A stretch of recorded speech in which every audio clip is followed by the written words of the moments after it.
dengan perkiraan lebih dari 1 juta korban tewas.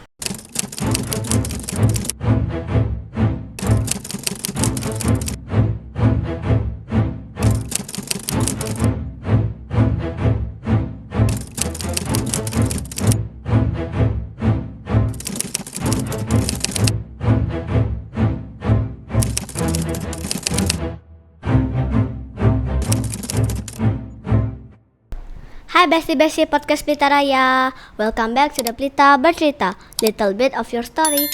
Kenalin, nama aku Gifta yang akan menemani kalian pada episode Pelita Bercerita kali ini. Di episode ini kita akan membahas peristiwa bersejarah dan kontroversial di Indonesia, yaitu G30S PKI. Peristiwa G30S PKI terjadi pada malam 30 September hingga 1 Oktober 1965.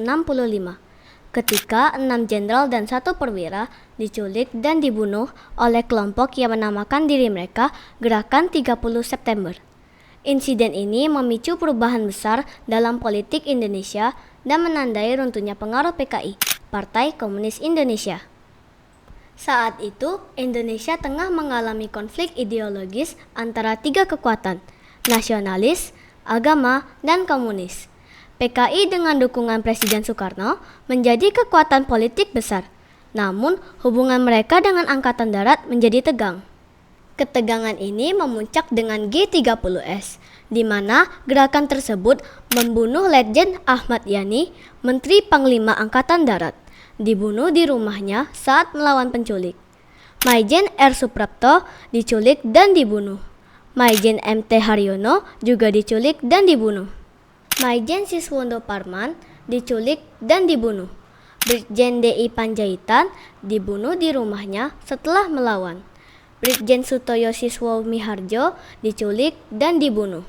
Letu Pierre Andreas Tendean, Ajudan Jenderal Nasution, diculik karena salah identitas dan kemudian dibunuh. Sementara itu, Jenderal Ahan Nasution yang juga menjadi target berhasil melarikan diri. Namun, putrinya, Ade Irma Suryani Nasution, tertembak saat kejadian tersebut dan meninggal beberapa hari kemudian. Jenazah para jenderal dan 1 perwira itu dimasukkan ke dalam suatu lubang sumur lama di area Lubang Buaya, Jakarta Timur. Mayor Jenderal Soeharto segera mengambil alih situasi, memimpin operasi penumpasan dan menyalahkan PKI sebagai dalang. Akibatnya, PKI dibubarkan dan penumpasan besar-besaran terhadap anggota serta simpatisannya berlangsung di seluruh Indonesia, dengan perkiraan lebih dari 1 juta korban tewas. Setelah peristiwa ini, Soeharto mulai mendapatkan kepercayaan politik dan akhirnya menggantikan Soekarno memimpin Orde Baru. Ada teori konspirasi yang menyebutkan justru Presiden Soekarno terlibat dalam tragedi ini. Tokoh PKI disebut memperalat unsur tentara. Teori konspirasi ini didasari oleh serangkaian aksi serta kejadian yang dilakukan oleh PKI pada tahun 1959 sampai 1965. Kemudian juga terdapat beberapa perlawanan bersenjata usai peristiwa G30S yang dilakukan kelompok yang menamakan diri sebagai CCPKI. Teori konspirasi selanjutnya, G30S PKI direncanakan oleh Inggris dan Amerika Serikat. Keduanya berkepentingan menghentikan laju Indonesia yang pada masa itu condong ke arah komunisme. Caranya dengan menggulingkan Presiden Soekarno dan menghancurkan PKI. Juga ada seseorang bernama Peter Dale Scott menyebutkan bahwa adanya campur tangan agen CIA, Badan Intelijen Pusat Amerika Serikat, pada G30S PKI. PKI yang saat itu gencar menanamkan pengaruh ideologi komunis di Indonesia membuat Amerika Serikat atau AS khawatir. Amerika Serikat mengkhawatirkan Indonesia akan jatuh ke komunis. Hal tersebut yang membuat CIA melakukan kerjasama dengan 1 kelompok guna memprovokasi PKI melakukan kudeta.